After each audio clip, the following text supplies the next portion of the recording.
on the origin of speech and languages. Good morning, gentlemen. Today we will add to what we have heard on previous occasions, so that we will be better able to understand the full dignity of the human being. I have explained roughly how nutrition and breathing work in human beings. We also talked about how closely connected nutrition is with our life, and that it is essentially a process of taking in substances that then become lifeless in our intestines. These substances are then revitalized by the lymph vessels and are transmitted into the blood as living substance. There, this living nourishment encounters the air's oxygen. We take in air. The blood changes. This process occurs in the chest, and it is this process that gives us our feelings. Thus life actually originates between the processes in the intestines and those in the blood. In turn, in the blood processes, that is, between the activities of the blood and the air, our feelings come about. Now, we have to deal with the human mind as well, and try to understand how it developed. You see, understanding the external aspect of the mind has become possible only in the last 60 years. Last year, in 1921, we could have celebrated the 60th anniversary of this possibility. We did not, because in our time people are not very interested in celebrating purely scientific anniversaries. The discovery made in 1861, which we could have celebrated 60 years later, was an important scientific discovery. It is only in the last 50 or 60 years that one can speak about the things I wish to mention today. I remember it because it is just as old as I am. The discovery I am speaking of is the following. I told you the other day how we can observe human beings. We do not need to experiment. All we need to do is pay attention to how nature itself experiments with people whenever they have any kind of illness. If we know how to look at what happens to the physical body when a person becomes ill in any way, we discover that nature itself arranged such an experiment for us, and that we can gain insights from it. Well, in 1861, when Broca dissected brains of deceased people who had speech impairments, he discovered that they had an injury in the third convolution on the left side of the brain. You know, don't you, that when we remove the top of the skull we can see the brain? This brain has convolutions. We call one of them the temple convolution because it is located near the temple. Well, now, in every person suffering from speech impediments or muteness, there is some damage in this left convolution of the brain. This injury happens when someone has a so-called stroke. What happens in that case? The blood, which normally flows only through the vessels, is forced out through their walls and enters the tissue surrounding the vessels, where it should not be. Such a hemorrhage produces the stroke, the paralysis. In other words, whenever blood flows into the wrong place, into this convolution of the brain, it ultimately disables this temple convolution completely and prevents the person from speaking. This is an interesting connection. Human beings can speak because they have a healthy left convolution of the brain. We must now understand what it means when a person has a healthy left convolution of the brain. But in order to grasp this, we need to look at something else first. When we examine this same area of the brain in small children who have died, we find that this portion constitutes a fairly uniform, mush-like substance, especially at the time before the child has learned to speak. As the infant gradually learns to speak, more and more small whorls develop here. They continue to form in an artful way. In other words, the left cerebral convolutions in the child who has learned to speak, or in a fully grown adult, are artfully structured. Clearly, this means that something happened to the brain while the child learned to speak. And we should not think about this any differently than we think in ordinary life. You see, if I move a table from here to here, from there to here, nobody would say the table moved itself this way. It would be just as wrong for me to say that the brain has formed these convolutions by itself. Instead, I must think about what has actually taken place and what caused it. In other words, I must ask why the left temple convolution developed this way. You see, when children learn to speak, they move their body. In particular, they move their speech organs. Before that, when they could not yet talk, they were merely fidgety, cried, and so forth. As long as the child is only able to cry, its left convolution of the brain is still a mush, as I described it. The more the child learns not merely to cry, but also to turn this crying into individual sounds, the more this convolution receives definite shape. As long as the infant simply cries, there is only brain mush in this area. When the child begins to utter sounds, this uniform mush is transformed into the artfully structured left portion of the brain we can see in healthy adults. Now, gentlemen, the matter is like this.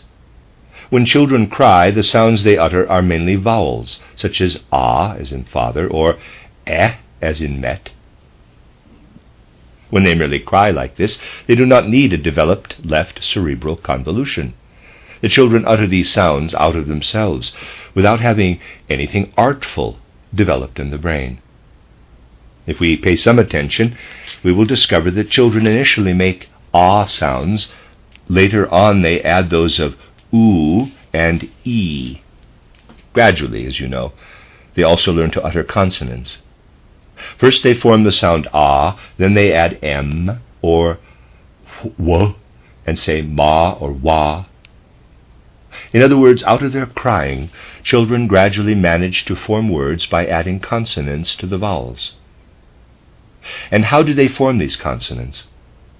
All you need to do is pay attention to how you pronounce, for example, an M. You'll see that you must move your lips. When you were a child, you had to learn this through imitation. If you say L, you must move your tongue.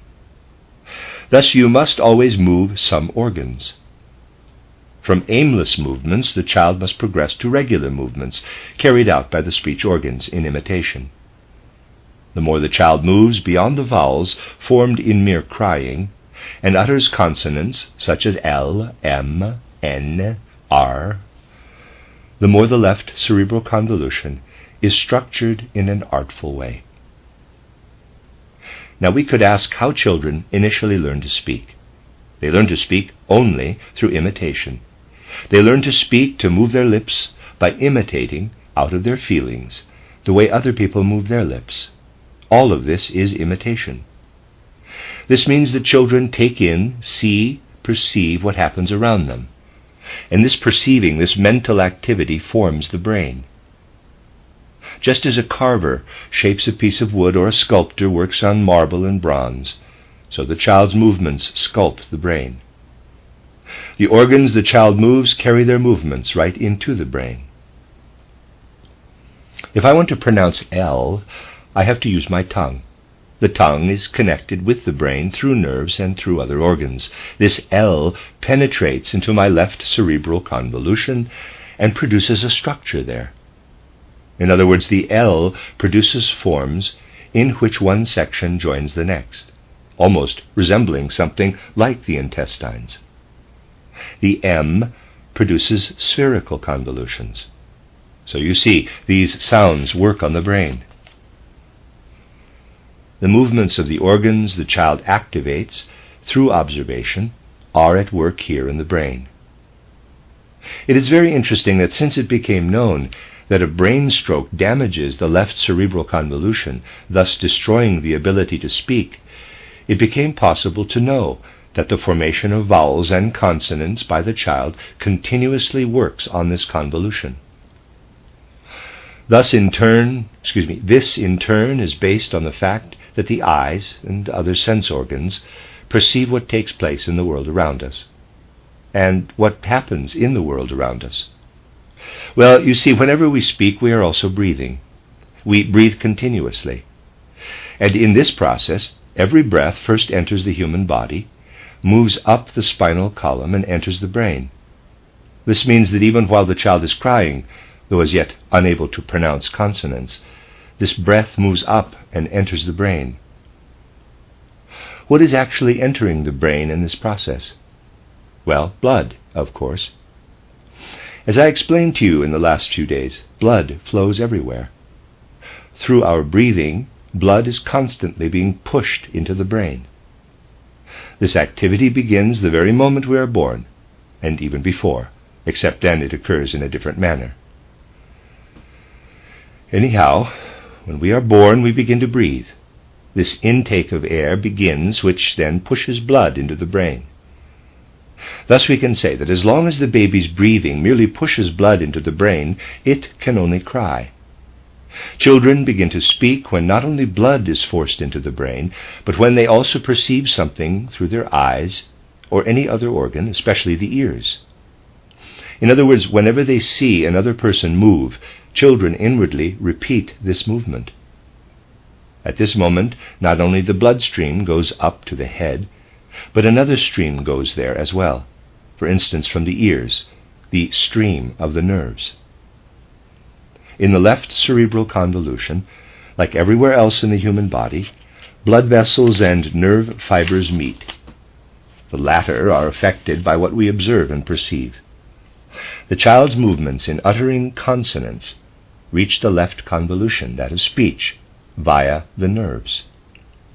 This area is structured by the combined effect of the breathing, which is carried there by the blood, and of whatever activity comes in through the ears and the eyes.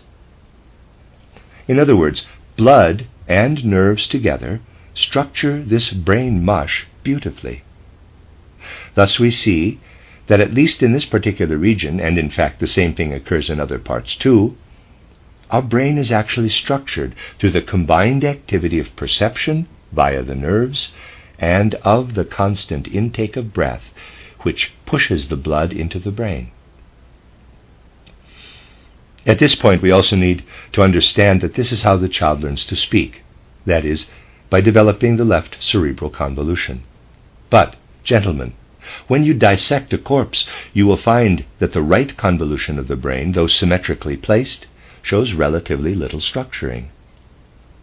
On the one hand, we have the left convolution, which is beautifully formed, as I said before. On the other, we have the right one, which throughout life usually remains the way it was in the young child, that is, unstructured. You can say that if we had only the right convolution, we would only be able to cry. It is only because we so artfully structure the left convolution that we are able to speak. You see, it is only when a person is left-handed and habitually tends to do most of his work with the left hand that, strangely enough, he will not lose his capacity for speech, even when his left side is affected by a stroke. This dissection will reveal that in the case of this left-handed person, the right convolution of the brain was structured in the same way as the left convolution of right-handed people normally is. Movements of arms and hands, then, have a strong bearing on the formation of the brain. Why is that so? You see, this comes about because when a person is used to doing a lot of things with his right hand, he does not merely do them with this hand, but he also gets into the habit of breathing a bit more strongly on the right side, of exerting more of an effort there.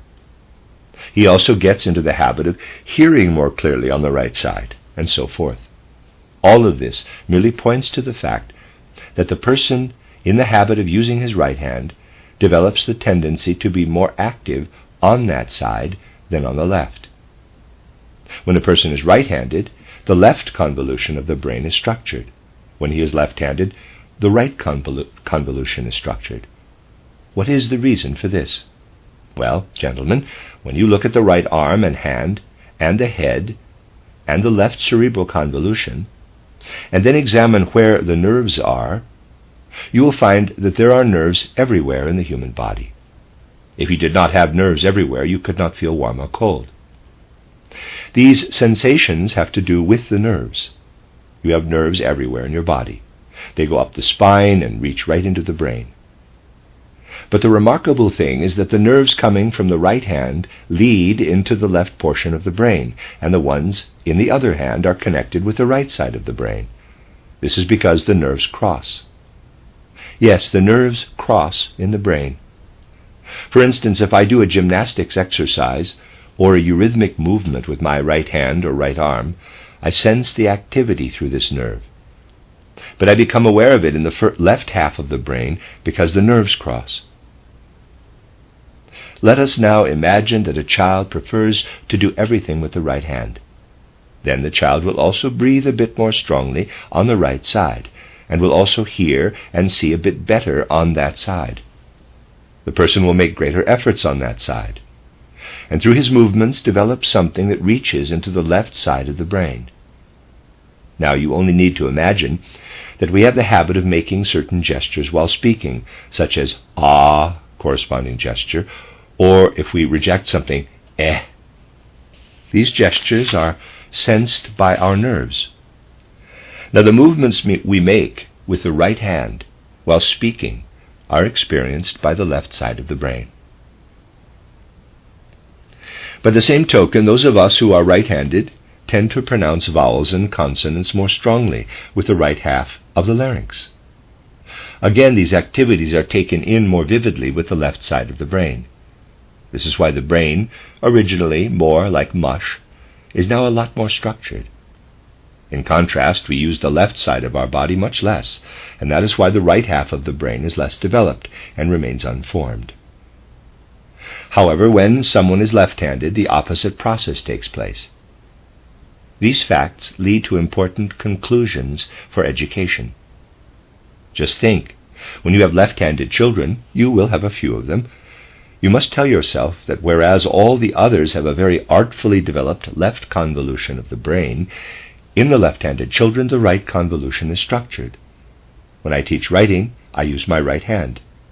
In this activity, the right-handed children will merely reinforce what they have begun to develop in their left brain convolution when they began learning to speak.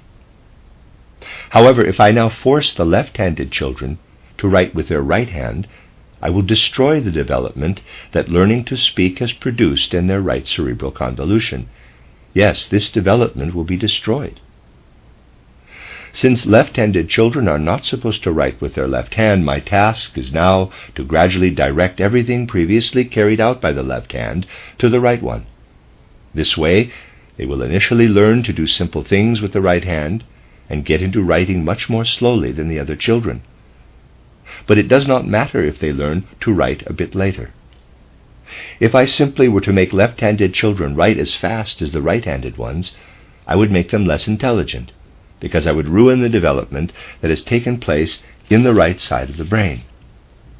Therefore, I must make sure to treat left-handed children differently from my right-handed ones when I teach them to write. This approach will not make them less intelligent in later life, but more so, because I gradually transform their left-handedness into right-handedness, instead of merely getting their entire brain confused through making them write with the right hand immediately. If you want to affect the entire human being through writing, and force this change to the right hand, pedagogically speaking, you would achieve the very opposite of what you are striving for.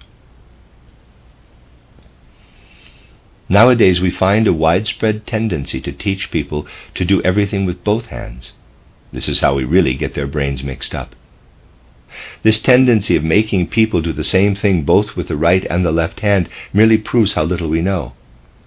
Mind you, we can strive for such an ideal, but before we could realize it, we would have to change something. Gentlemen, we would first have to change the entire human being. We would slowly have to shift activities from the left side to the right, and then gradually weaken them on the right. What would happen then? You see, what would happen is that below the surface, the left cerebral convolution would be more artfully formed, but on the outside it would remain mush. The same would happen to the right convolution. Instead of distributing two activities between the left and the right sides, we would develop each convolution into an outer and an inner half.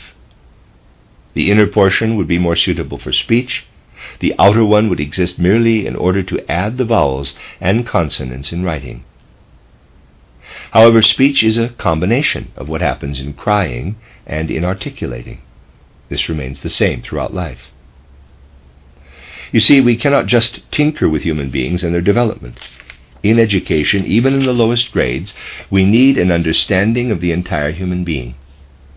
For with everything we do, we change the human being. The really criminal thing is that nowadays people just tinker with things externally and ignore the inner effects of what they do. Actually, very few people have both sides of the brain fully developed.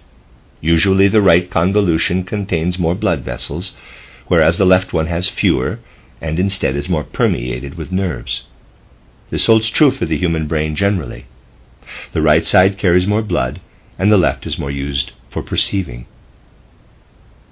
Once we realize that the brain is shaped under external influences, we can appreciate how important these influences from the outside world are. We see that they are tremendously significant once we understand that they affect everything that takes place in the brain. Also, by understanding what occurs in the brain when we speak, we can get an idea of how the human brain works. You see, when we examine it further, we discover that there are always more blood vessels on the outside wall of the brain than inside it. Thus we can say that the exterior part of the brain contains more blood and the interior more nerves. Let us now consider a child learning to speak in the ordinary way, a right-handed child. How is the brain of such a child being formed? First of all, the brain of a young child is surrounded by a layer, or mantle, so to speak, of blood vessels. Then nerve tracts begin to form. Because of this, gentlemen, because of these nerve tracts in there, the inner brain substance appears whitish when you take it out and look at it.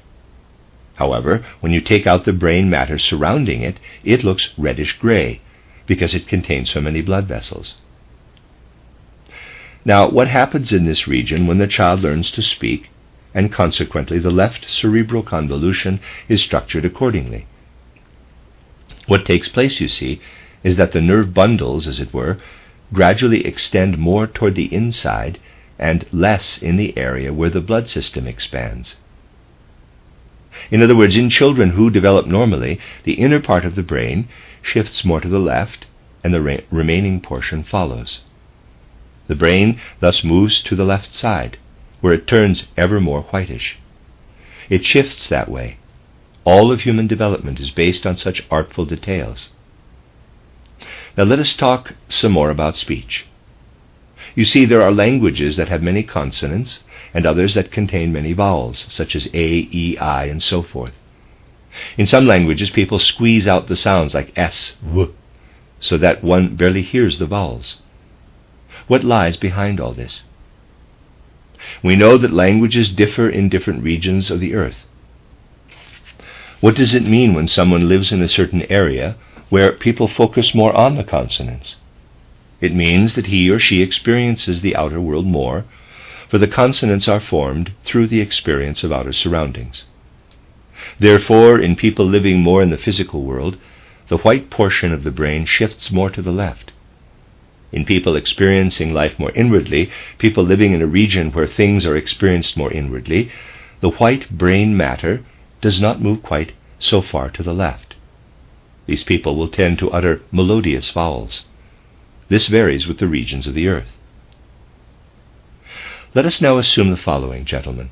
Let's imagine the earth and people standing at various points on the earth, and one person, let us say, is given a language rich in vowels, and another one a language rich in consonants. What must have happened in their respective regions? A lot may have happened, quite a lot, but I want to focus on one thing that may have taken place. Imagine that we have high mountains and a level area, a plain. Picture then steep mountains on one side and a plain on the other. Now, wherever there are flat regions, we perceive that the language people speak there is richer in vowels. Wherever there are steep mountains, the local language tends to be richer in consonants. But you see, this matter is not so simple after all, because we must ask how the mountains and the plains came about. This is the way it is. We have the earth, and the sun shines upon it. At one time, our entire earth was unformed mush. The mountains first had to be pulled out of this mush. The earth was basically mush, and the mountains were pulled up out of it. Well, gentlemen, what was it that pulled the mountains up? The cosmic forces that work out there did. We can say that there are certain forces of a cosmic nature that pulled up these mountains. In some places, the forces were strong and developed mountains. In other places, there were weaker forces coming in out of the surrounding cosmos that did not produce mountains. In this latter area, the earth crust was not pulled up so strongly in primeval times. And the people born on those parts of the earth's crust, less affected by these cosmic forces, use more vowels. Persons born in areas more strongly influenced by the cosmic forces use more consonants. We see now that the differences between languages are connected with the forces of the entire universe. Now, how can we support such a claim? Well, gentlemen, what we have claimed here must be considered in the same way we look at clocks to check the time. We look at the clock to see if we must start working or if it is time to leave, but we never say, "This won't do. This awful minute hand is a terrible fellow who whips me on to work." We wouldn't dream of saying that. All the clock does is tell us when we have to go to work, and so we cannot blame it for having to work, can we? In this case, the clock is completely innocent. Similarly, we can look up to the sun and say that when we stand here at a certain moment, the sun is between us and the constellation of Aries. That is the direction where these strong cosmic forces work from. It is not Aries itself, of course. This constellation merely indicates the direction where the strong forces come from. If a person is standing in a different place at that same time, he or she is affected as follows. When the sun has moved to that place, it is in Virgo, let us say. The forces coming from this direction are weaker. Instead of going through the entire process now, I can therefore say that when someone is born in an area where at a certain time, let's say at his birth, the sun is in Aries, that person will tend to use more consonants. However, when someone is born with the sun in Virgo, he will tend to use more vowels. You see, I can read the entire zodiac like a clock, from which I can see what happens on Earth. But I must always keep in mind that it is not the constellations that cause these events. They are only indicators. From this you can see that the zodiac can tell us a lot, even about the reasons why languages on Earth differ. Now, let us look at the Earth, and imagine that we put a chair out into space and look back at the Earth. Of course, this is only possible in our imagination, and not in reality. When we look from our chair in space at the various languages on Earth, as in a sort of language map, then we get a certain picture. When we then turn the chair around and look out into the universe, you get a picture of the stars, and the two pictures match.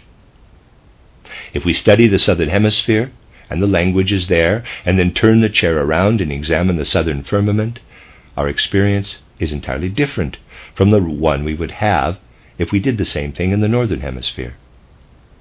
This means that we could draw a map of the starry skies above us, and from our study of the connection between the stars and language, we would then be able to tell which language is spoken under a particular constellation.